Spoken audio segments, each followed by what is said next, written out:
they use God's name in vain in their movies, even though they say they hate God or they don't believe there's a God, and they looking for the innermost being from some galactic experience.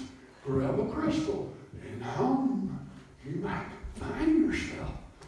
That's so sad. That's so stupid to me, because just look out there. The sun comes up every day, and it ain't because you hummed and held a crystal in your hand like Shirley MacLaine does. It's because God did that. Can you imagine just being able to look outside? God gave you the ability to see. He gave you the ability to hear. He gave you the ability to taste. He gave you the ability to touch and hug your children and your husband and your wife.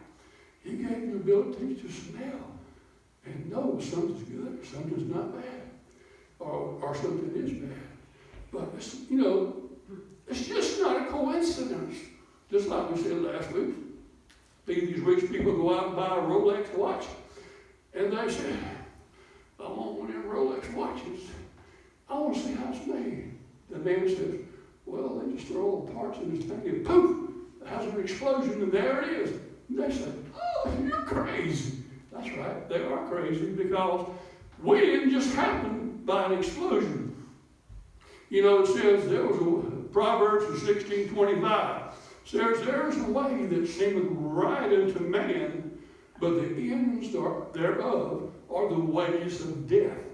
That's atheism, Scientology, and spirituality and all this kind of stuff that tries to sway you away from the truth. Jesus said, I am the way, the truth, and the life. Nobody comes to the Father except by me. It is very obvious that something is a creation. There was a creator involved. I'm here to tell you, I said it time and time again, my great-granddad didn't swing from his tail from the banana tree. He was created in the image and likeness of God. And I'm sorry to say it wasn't millions of years ago. It was only a couple hundred or a couple thousand years ago. Our ancestors was involved and going through things that made us to be to the point we are sitting here today.